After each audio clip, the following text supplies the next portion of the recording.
안녕하세요 여러분. 오늘은 조금 특별한 온라인 강연 우리 아이를 자기주도학습의 우동생으로 만드는 비밀 강연의 진행을 맡게 된 천재교육 우동생 해법 수학 편집자 김한나입니다.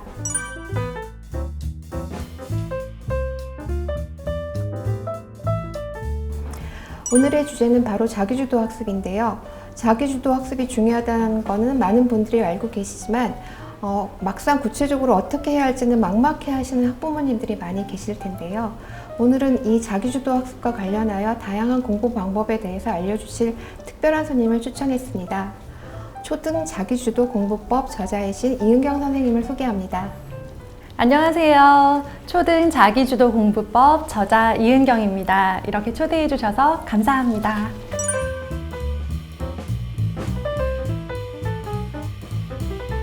선생님 안녕하세요. 네. 천재교육 온라인 강연에 참석해 주셔서 정말 감사드립니다. 네.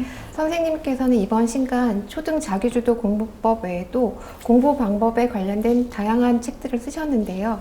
이번 신간의 주제는 자기주도 학습에 관련된 내용이잖아요. 네. 이 자기주도 학습, 특히 이 자기주도 학습이 초등학교 때 중요한 이유는 무엇인가요? 네. 사실 초등 공부에서 가장 중요한 건 습관이라고 생각해요. 네. 매일 자기의 공부를 잘 해나가는, 꾸준하게 해나가는 습관인데요. 이렇게 습관이 잘 잡힌 친구들은 그 습관을 바탕으로 이제 공부의 주도권을 자기가 잡고 싶어 하고요. 잡을 수도 있어요. 그 시기가 초등이라는 거고요. 우리 많은 어머님들이 진짜 궁금해 하시고 바라시는 중고등학교 때 최상위권. 네. 공감하실 거예요. 네. 정말 많이 바라시고요. 사실 그걸 향해서 지금부터 준비하고 계시잖아요. 네, 그런데 이 최상위권에 닿을 수 있는 가장 핵심 열쇠가 바로 공부의 주도권을 누가 쥐고 있느냐, 아이가 쥐고 있느냐 이거든요. 그래서 우리 초등 친구들이요, 어리다고만 생각하지 마시고요. 이 주도권을 잡아보는 연습, 경험해보는 그런 기회들을 아이한테 주시면요, 충분히 아이들도 할 수 있다고 생각하고요. 하고 싶어하고 할 수 있는 친구들을 위해서 그 방법과 이유들을 자세하게 설명해 놓은 책을 출간했습니다. 네. 그렇군요. 네. 사실 제가 담당하고 있는 우동생해법 수학도 초등학생의 그 자기주도 학습 습관을 길러주기 위한 목적으로 개발한 교재이고요. 매년 그런 쪽으로 발전시키기 위해서 노력하는 교재이거든요. 네, 그래서 오늘 이야기 나눌 것들이 참 많을 것 같습니다. 자, 그럼 지금부터 본격적인 강연을 시작해 보려고 하는데요. 우선 시작하기 전에 자기주도 학습에 대한 정의를 한번 내려보고 가는 게 좋을 것 같습니다. 이 자기주도 학습의 정의를 어떻게 내릴 수 있을까요? 네, 자기주도 학습이라는 게요. 그 서울대학교 교육연구소에서 펴낸 교육학 용어 사전에도 나와 있는 용어예요. 네. 그 사전에 의하면 자기주도 학습은요, 학습자 스스로가 학습에 참여 여부에서부터 목표 설정 및 교육 프로그램 선정과 교육 평가에 이르기까지 교육의 전 과정을 자발적 의사에 따라 선택하고 결정하여 행하게 되는 학습이라고 나와 있습니다. 좀 어려우시죠? 네. 쉽게 풀어서 설명을 드릴게요. 처음에 공부를 시작하게 되면요, 이 공부를 왜 해야 되는지 아이가 이해를 해야 되는 거예요. 내가 이것 때문에 공부를 하고 싶어요. 저는 공부를 해서 잘해서 열심히 해서 이루고 싶은 꿈이 있어요. 라고 하면서 아이 스스로 자발적인 이유가 있어야 되고요. 거기에서 계획도 아이가 스스로 세울 수 있어요. 세울 수 있어야 자기주도 학습이에요. 그렇게 자기가 세운 계획을 아이가 실제로 실천으로 옮깁니다. 즉 공부를 하는 거죠. 자기주도 학습과 아닌 그 학습의 가장 큰 차이점이요, 바로 이 3단계만 들어있는 게 일반적인 공부였어요. 즉 이유도 모르고 계획도 세우지 않은 상태에서 그냥 공부만 하는 거죠. 공부만 했잖아요. 엄마가 이렇게 시키는 대로. 그쵸? 네네. 그래서 그것과 자기주도 학습이 차이가 나는 건데요. 이렇게 엄마들한테 자기주도 학습에 대해서 설명을 드리잖아요. 그럼 엄마들이 불안해하세요. 그런데 우리 중고등학교 키우시는 어머님들 혹시 보고 계시면 충분히 이해하실 텐데요. 아이가 자기가 자기 공부에 자발성을 가지고 주도권을 가지고 공부하는 아이들은요, 달라요. 그런 아이들이 되기 위해서 지금부터 연습을 하자는 거고요. 그래서 엄마가 잘 닦인 길에서 이렇게 설명해주고 끌어주는 것 너무나 좋은 일이지만 진짜 아이를 위하는 일인지는 한번 생각해 보셔야 될 문제 문제예요. 그래서 시도하시되 아이가 잘하지 못할 거예요. 분명히 잘 못할 거예요. 네, 잘 못해도 괜찮아요. 시도했다는 데 의미가 있고요. 이렇게 경험해 본 친구들은요, 중고등학교 올라가면 훨씬 수월하게 본격적인 자기주도 학습을 하게 됩니다. 그래서 엄마들이 그리고 우리 선생님들이 아이의 자발성에 주목하셔야 되는 이유입니다. 아, 네. 선생님 말씀을 정리해 보자면, 그럼 이 자기주도 학습이라는 거는 아이가 공부의 주도권을 가지고 스스로 계획을 짜고 실행하는 것이라고 말씀하시는 것 같은데요. 네. 모든 아이가 초등학교 때 그렇게 스스로 공부를 잘 한다면 학부모님들이 다들 좋아하실 것 같은데 너무 좋죠. 네, 현실은 근데 그렇지 않잖아요. 네. 이 초등학교 때 자기주도 학습 능력을 키워주기 위해서 많은 학부모님들이 노력을 하고 계실 텐데요. 네. 이 자기주도 학습을 언제 시작해서 습관을 키워주면 좋을까요? 네, 우리 팀장님은 몇 학년이라고 생각하세요? 저는 그래도 졸업하기 전에는 해보아야 되지 않을까 싶은데. 고학년 때, 그쵸. 네, 우리 많은 어머님들도 비슷한 생각을 하시는 것 같아요. 근데 여기서 빠질 수 있는 오류가 뭐냐면요. 네. 근데 너는 왜 6학년이 됐는데 못하니? 이렇게 되는 거예요. 네, 우리 영상 보시는 어머님들이시라면 누구나 다 이유식 경험하셨죠? 네. 아이 이유식 언제쯤 시작해야 될까? 우리 아이는 왜 이유식을 넙죽 받아먹지 않을까? 왜 느릴까? 좀 빠르네? 속도에 대해서 여러 가지 불안함들 그리고 궁금증들이 많으셨을 거예요. 그거랑 딱 비슷하다고 생각하시면 돼요. 똑같은 개월수라도 이른둥이 좀 빨리 태어났거나 혹은 어떤 특정 음식에 알러지 반응이 있는 친구들은요, 다른 친구들이랑 같은 속도로 갈 수가 없죠. 그리고 타고나길 먹성이 정말 좋은 친구들은요, 잘 먹어요. 그죠? 똑같이 6개월인데 막 이렇게 커져가는 친구들 있잖아요. 그것처럼 아이마다 아이의 상황이나 컨디션, 그리고 이제까지의 경험, 타고난 체질, 성향 등에 따라서 아이의 속도는 달라질 수 있고 적기는 다른데요. 그러면 이걸 가장 잘 알고 있는 사람은 누굴까요? 엄마 아닐까요? 그렇죠. 네, 엄마, 아빠, 즉 부모님이 가장 잘 알고 계시잖아요. 자기주도 학습의 최적의 시기, 우리 아이가 시작할 수 있겠다, 시작해도 되겠다라고 판단하고 결정할 수 있는 사람도 바로 부모님이시라는 거예요. 대체적으로 보면요, 좀 빠른 친구들 있죠. 교실에서 보면요, 똑같은 학년 친구들인데 속도가 다 달라요. 성장 속도도 다르고 하다못해 그림 하나 그릴 때도 속도가 다릅니다. 이렇게 속도가 다른 친구들이 교실 안에 있다 보면 아무래도 서로 비교하거나 경쟁하는 일이 생길 수밖에 없어요. 그거는 아이들도 그렇고 부모님도 그런데요. 좀 빠르다 싶은 친구들, 좀 어릴 때부터 언니 오빠가 있어서 좀 따라 했었거나 생일이 좀 빠르거나 하는 것에 좀 욕심이 있고 잘하고 싶은 마음이 큰 친구들은요, 빠르면 2, 3학년에도 자기가 주도권을 잡는 친구들이 있어요. 네. 그런데 이제 대체적으로 보면 가장 많은 친구들이 이제 한번 시도를 해본다라고 하는 시기는 5, 6학년 정도고요. 네. 지금 혹시 아이가 저 벌써 중학교 갔는데 주도권 못 줬어요 라고 하시는 분들 계셔도 불안해 하실 건 없어요. 지금 그냥 시작하시면 돼요. 지금이 그냥 적기다라고 생각을 하시고요. 우리 아이가 정말 감사하게도 빨리 시작해주면 너무 고마운 거고요. 늦는다 하더라도 너무 성급하거나 불안해하지는 않으셨으면 좋겠습니다. 늦게 하더라도요, 제대로 다지고 가는 게 중요한 거고요. 한두 해 늦는 건요, 아시죠? 인생 전체로 보면 그렇게 크게 늦는 일이 아니라는 거. 아이들 공부에서도 마찬가지입니다. 네. 선생님 말씀대로라면 늦어도 초등학교 5, 6학년 때는 자기주도 학습을 한번 시도해보는 게 좋을 것 같다는 생각이 드는데요. 자기주도 학습의 시작은 바로 학습 계획이 아닐까 싶은 생각이 듭니다. 처음에는 아이들의 학습 계획 잡는 것도 다들 어려워할 텐데요. 네. 저희 우등생해법 수학에는요, 아이들이 스스로 공부 계획을 잡을 수 있도록, 그리고 학부모님들도 스케줄을 잡을 때 도움이 될 만한 8주, 12주 스케줄표를 제공하고 있거든요. 네. 그래서 이런 부분들을 활용해 보시면 좋을 것 같다는 생각이 듭니다. 네. 그렇다면 우리 아이가 자기주도 학습을 시작할 준비가 되었는지 알아보는 방법에는 어떤 것이 있을까요? 네. 우리 아이가 단순히 몇 학년이니까 시작하자가 아니고요. 네. 아까 말씀드렸듯이 아이마다 다르기 때문에 아이를 보고 판단을 하셔야 되는데요. 그 판단의 기준이 될 만한 항목을 15가지를 제가 직접 만들었고 책에도 수록을 했습니다. 네. 그 15가지 중에서요, 이렇게 하나씩 체크를 해보시면 8개가 넘는다 라고 생각이 되시면 좀 준비가 됐네? 라고 판단을 하셔도 괜찮아요. 그래서 아이가 아직 이렇게 체크를 해봤는데 저는 서너 개밖에 아직 우리 아이는 그렇다면 아이의 학년과 상관없이 아직은 아니고요.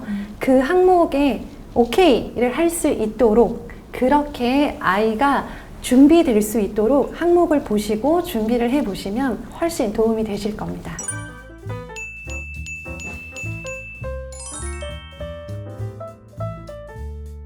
네, 이 표를 활용하면 우리 아이가 준비가 되었는지 쉽게 알 수 있을 것 같은데요. 이 표는 천재교육 학부모 커뮤니티 튠맘 학습연구소에 올려져 있습니다. 관심 있는 학부모님들은 네이버에 튠맘을 검색하셔서 방문하셔서 활용해 보시면 좋을 것 같습니다. 결국 뚜렷한 목표가 있어야 자기주도 학습을 확실하게 끌어갈 수 있을 것 같은 생각이 듭니다. 근데 아이들이 스스로 목표를 갖는다는 것이 쉬운 일은 아닌 것 같거든요. 네. 아이가 스스로 목표를 세우게 하려면 어떻게 해야 할까요? 그런 말씀 혹시 들어보셨는지 모르겠어요. 중학교 때 가장 효도하는 아이는 네. 꿈이 있는 아이. 네. 네, 많은 부모님들이 아이가 꿈이 없어서 아무것도 하고 싶은 게 없어서 너무 힘들대요. 그런 아이를 바라보는 자체가 네. 우리 아이들한테 꿈이 있도록, 꿈이 생기도록 끌어주실 수 있는 분이 바로 부모님이세요. 네. 네. 혹은 이제 선생님도 그런 꿈을 많이 제시를 해주시기는 했는데요. 아시겠지만 코로나로 인해서 우리 아이들이 한 해 동안 담임 선생님을 많이 못 만났어요. 네. 깊은 관계를 맺지 못했어요. 그러면서 이제 아이에게 목표를 심어주고 꿈을 보여줄 수 있는 사람이 부모로 한정돼 버린 거죠. 이런 상황에서 아이한테 너는 왜 공부를 안 하냐라고 하시기 전에 얘가 정말 이루고 싶은 꿈이 있는 아이인가? 얘가 삶의 목표가 무엇인가? 어려 보이죠? 하나도 어리지 않아요. 예, 초등학교 1학년 애들한테 이런 목표, 꿈에 대해서 일장 연설하잖아요. 엄청 신기해서 막 고개를 끄덕이면서 들어요. 그러면서 그렇군요. 저는 이제 뭐가 될게요. 막 이러면서 애들이 눈빛이 달라져요. 네. 그런 모습을 보면서 아이들이 결코 모르지 않구나, 어리지 않구나, 아이가 아니구나 라고 생각을 하게 됐고요. 아이들이 목표를 가지고 있다면 언제든 시작할 준비가 되어 있다라는 거, 그걸 좀 기억하고 가셨으면 좋겠어요. 우리 어머님들이 가장 많이 하시는 실수가 뭐냐면 애가 좀 공부를 잘해요. 똘똘해요. 네. 너무 예쁘죠, 그죠? 네. 공부 잘하면 사랑스럽잖아요. 네. 그런 아이를 보면서 교대 가라, 교대. 선생님들하고. 선생님. 여자가 선생 진짜 좋은 직업이야. 근데 애는 꿈이 다른 데 있어요. 공부 잘하는 건 잘하는 건데 내가 이루고 싶은 건 다른 거예요. 성악도 하고 싶을 수 있고요. 연예인이 되고 싶을 수도 있고요. 유튜버가 되고 싶을 수도 있어요. 근데 아니고 여자 직업은 교대, 선생님. 네, 교사. 이렇게 아이한테 꿈을 자꾸 강요하시는 거예요. 어떤 마음으로 강요하시는지 알아요. 저도 엄마의 강요로 교대에 갔거든요. 네. 너무나 그 마음 이해하고 상황도 이해하지만 그렇지만 아직 초등학교 이제 막 꿈을 펼치기 시작하는 아이한테 너무나 현실적인 그런 얘기를 하시면서 아이의 꿈을 꺾어버릴 필요는 없다는 거죠.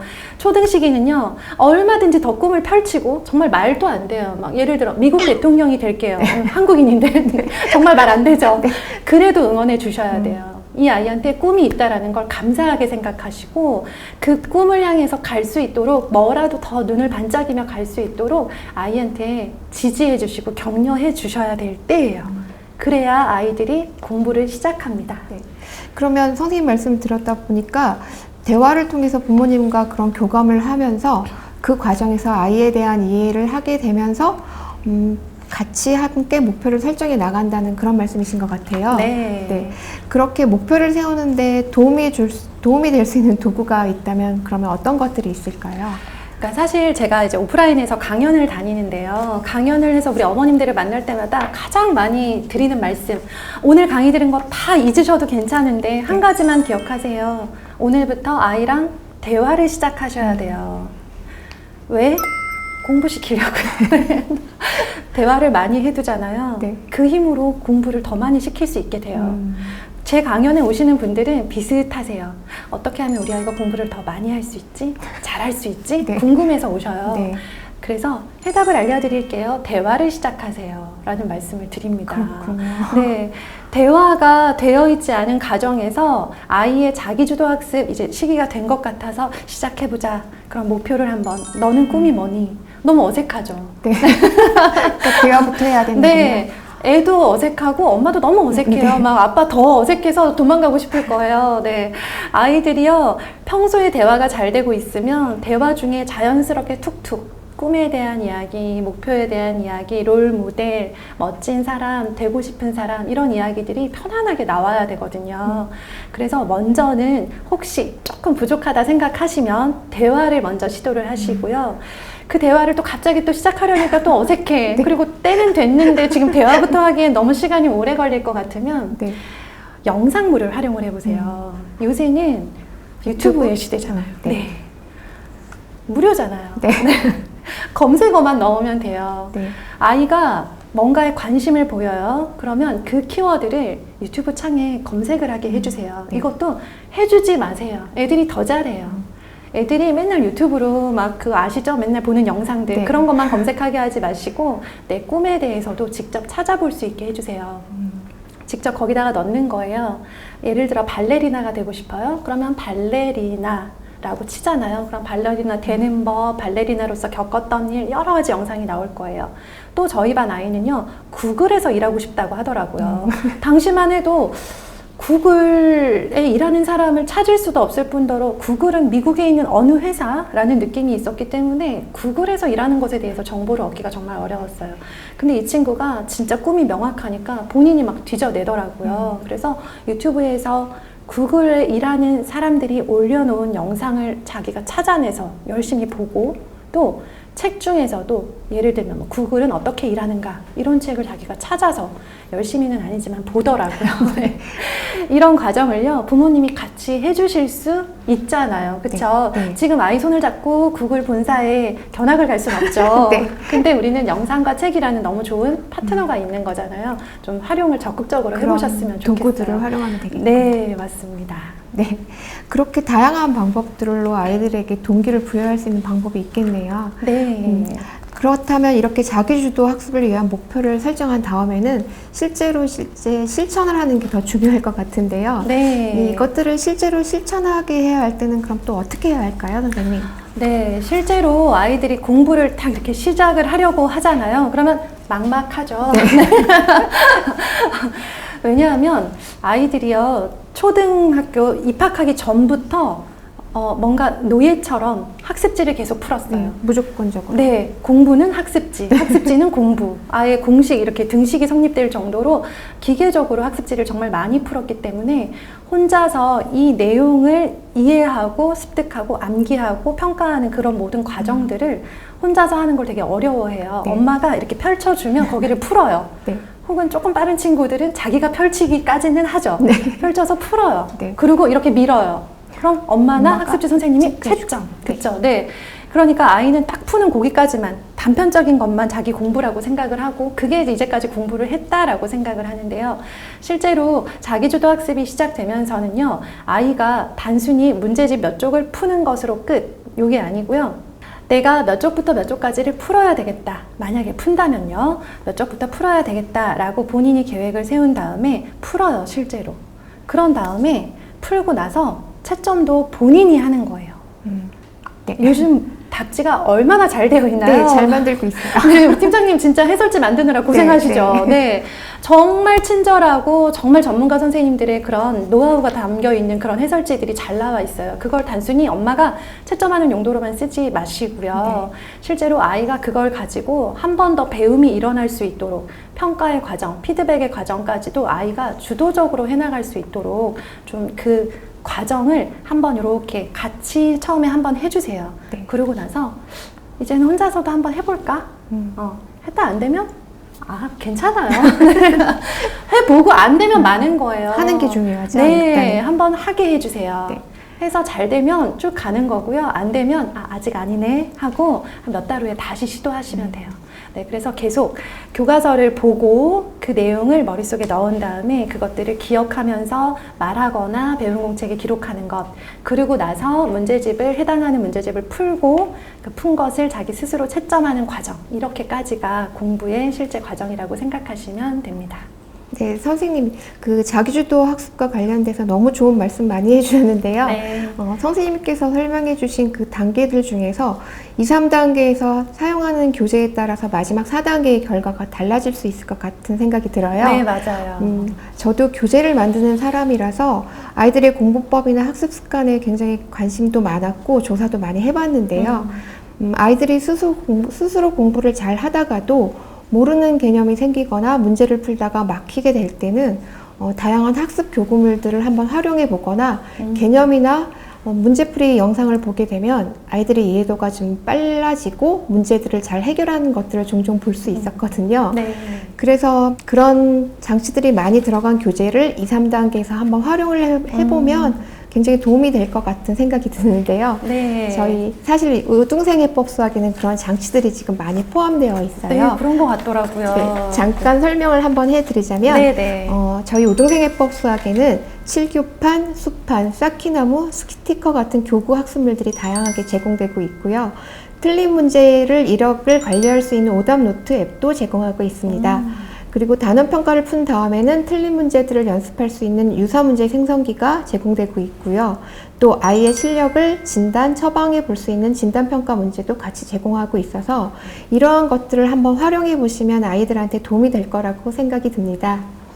이런 식으로 자기주도 학습을 잘 해 나간다면 초등학교 때 자기주도 학습 능력을 잘 갖추어지게 되고 중학교, 고등학교 때까지도 잘 이어져 나갈 수 있을 것 같습니다. 네.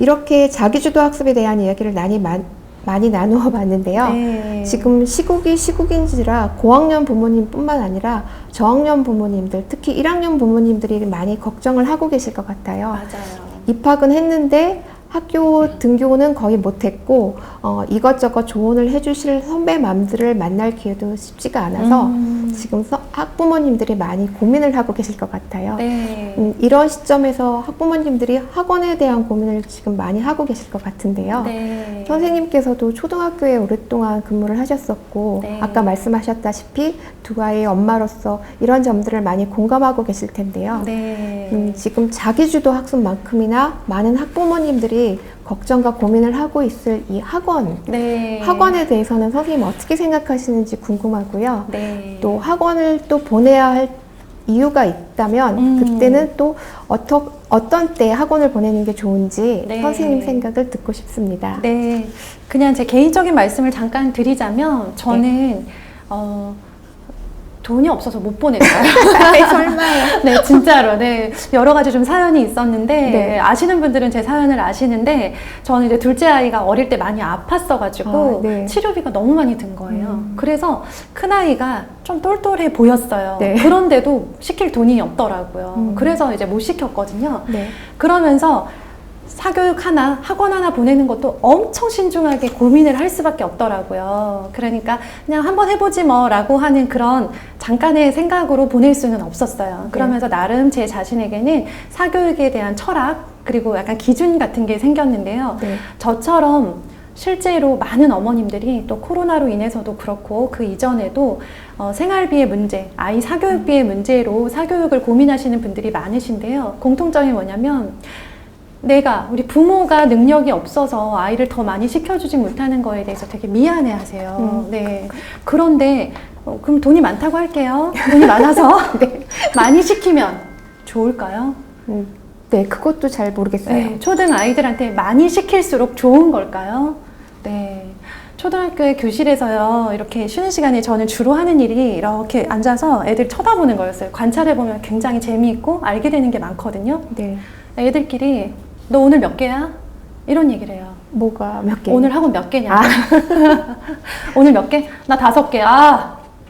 이런 대화를 주고받아요. 네. 아이들이 부모님이 그렇게 힘들게 번 돈으로, 아낀 돈으로 보내준 학원이 애들한테는 너무 힘든 거죠. 근데 힘들다고 안 보내도 되냐? 그건 또 아니에요. 네. 그래서 엄마만의 기준이 필요한데요.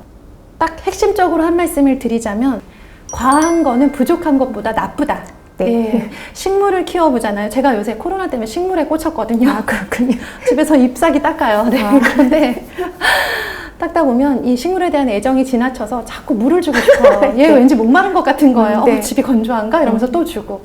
그러다가 이제 뿌리가 썩는 거죠. 네. 거름도 더 주고 싶어요. 그런데 썩어요. 똑같은 거겠네요. 네, 이 원리가 적용이 되더라고요. 아이를 키우는 거에 대해서도요. 네. 식물이 너무 많은 잎을 가지고 있을 때, 네, 그럴 때 이렇게 곁순을 좀 잘라주잖아요. 네. 그랬을 때 이렇게 그 메인 줄기들이 쭉쭉 잘 자라는 것처럼 우리 어머님들도 사교육을 생각을 하실 때 이것저것 해주면 무조건 좋겠지라고 생각하지 마시고요. 중요한 것을 잘 잡고 가셨으면 좋겠고요. 네. 3가지 기준을 드리고 싶어요. 저는 이제 사교육 때문에 고민하시는 분들 뵈면요, 항상 이 3가지를 이렇게 바탕으로 결정해 보세요 라고 말씀을 드리는데, 첫 번째, 아이의 의지가 있어야 돼요. 네. 그러니까 애가 하고 싶다라고 말한 것 중에서만 고르세요. 제일 중요할 것 같아요. 네, 정말 중요해요. 그냥 끌려다니는 아이들 너무 많거든요. 네. 그냥 시키기만 하면 다 좋을 줄 알고 그냥 시키시는 분들이 너무 많아서요. 아이의 의지가 있느냐. 두 번째, 아이의 시간과 에너지가 허락되느냐. 애들 되게 피곤해요. 네. 학원차 올라타고 다니는 거 보통 일 아니거든요. 네, 체력이 많이 소모되는 일이죠. 되게 너덜너덜해져서 집에 저녁에 들어와요. 네. 너무 피곤한데 숙제해야 돼요, 또. 이제 그러면서 시간도 부족하고 에너지도 부족한데 그걸 쪼개가면서 쓰는 거죠, 초등학생들이. 네. 3번째 중요한 거, 경제적으로 허락이 되느냐. 그거 되게 중요해요. 중요할 것 같네요. 네, 초등 시기에 없는 돈 쪼개가며 대출해가며 아이 공부시키고 하나라도 더 가르칠 필요는 없다고 생각을 해요. 네. 그래서 이 3가지 기준을 가지시고 절대 무리하지 말고 넘치는 것보다는 부족한 게 낫다라는 그런 기준을 가지고 가셨으면 좋겠습니다. 네. 그렇다면 이제 학원을 정말 꼭 선택해야 될 때가 그래도 있잖아요. 네. 그러면 그때는 어떤 기준으로 그러면 학원을 선택하면 좋을까요? 네. 아까 말씀드렸듯이 그 3가지 기준 기억하셨으면 좋겠고요. 네. 학원을 안 보내시면 불안해지세요. 네. 불안함이 가장 큰 문제예요. 네. 얘만 뒤처지는 것 아니야? 네. 우리 초등 엄마들은 6년 내내 불안해요. 우리 애만 처지고 있는 게 아닌가라는 것 때문에요. 네. 그런데 생각해보면 꼭 학원, 그 장소, 그 선생님을 만나야만 할 수 있는 그런 공부가 초등에서는요, 반드시 그 수업을 들어야만 얻을 수 있는 그런 과목은 드물어요. 그러니까 정말 바이올린이나 미술처럼 전공자를 만나서 배워야 되는 과목이 아니라면 집에서 시도해 볼 수 있는 것들도 많아요. 지금 코로나 때문에 학원을 가다가 못 가다가 막 들쑥날쑥하죠. 그런데다가 보내놓고도 불안하시고 안 보내자니 불안하고 이런 것들 때문에 엄마들이 굉장히 고민이 많으신데요. 집에서 아이들한테 영어 영상을 틀어줘서 듣기 능력을 향상시키는 거 하실 수 있잖아요. 그렇죠? 네. 그리고 학습지가 아니라 하더라도 그것과 같은 진도를 다루고 있는 교재를 사다가 아이랑 계획을 해서 그 쪽수만큼 이렇게 진행해 보는 거 하실 수 있거든요. 네. 이게 코로나 이전에는 모두 학습지나 학원에 의존했다라면요, 지금 이제 코로나 시대에 접어들고부터는 어머님들이 좀 적극적으로 바뀌신 것 같아요. 그래서 어차피 학원에 못 가면 나라도 해봐야 되겠다, 이런 마음으로 접근을 하고 계셔서 되게 긍정적으로 저는 생각하고 있고요. 학원을 결정을 하실 때는 최대한 집에서 해볼 수 있는 방법은 없을까를 고민을 하시고, 아무리 생각해도 안 될 것 같으면 그때 보내는 걸로 그렇게 생각하셨으면 보내는 걸로. 네. 오늘 좋은 말씀 많이 들었습니다. 이것으로 이은경 선생님과 함께한 우리 아이를 자기주도 학습의 우등생으로 만드는 비밀 강연을 마치려고 하는데요. 자기주도 학습과 관련된 이야기는 물론 다양한 정보를 많이 들을 수 있었습니다. 강연을 마무리하면서 마지막으로 이 강연을 보고 계시는 학부모님들께 하고 싶으신 말씀이 있으실까요? 네.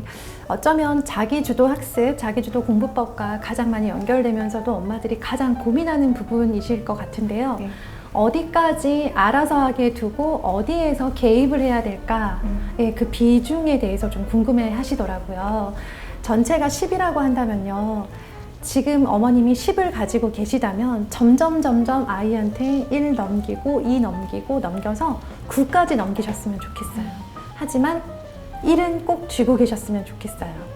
아이가 모든 걸 자기 마음대로 다 할 수 있다라고 느끼면요, 아직 미성숙한 어린이들이기 때문에 거기에서 통제가 되지 않는 경우가 있거든요. 그래서 아이한테 9, 부모님이 1, 이렇게 자율권을 그리고 통제권을 적절하게 잘 쥐고 가셨으면 좋겠습니다. 네, 끝까지 좋은 말씀 정말 감사드립니다. 이것으로 오늘 강연을 마치도록 하겠습니다. 저희 천재교육 우등생애법 수학에 대한 관심도 많이 부탁드리고요. 아이와 함께 자기주도 학습 습관을 키워나가는 데 도움이 되셨으면 좋겠습니다. 이것으로 모든 강연을 마치겠습니다. 시청해 주셔서 감사합니다. 감사합니다.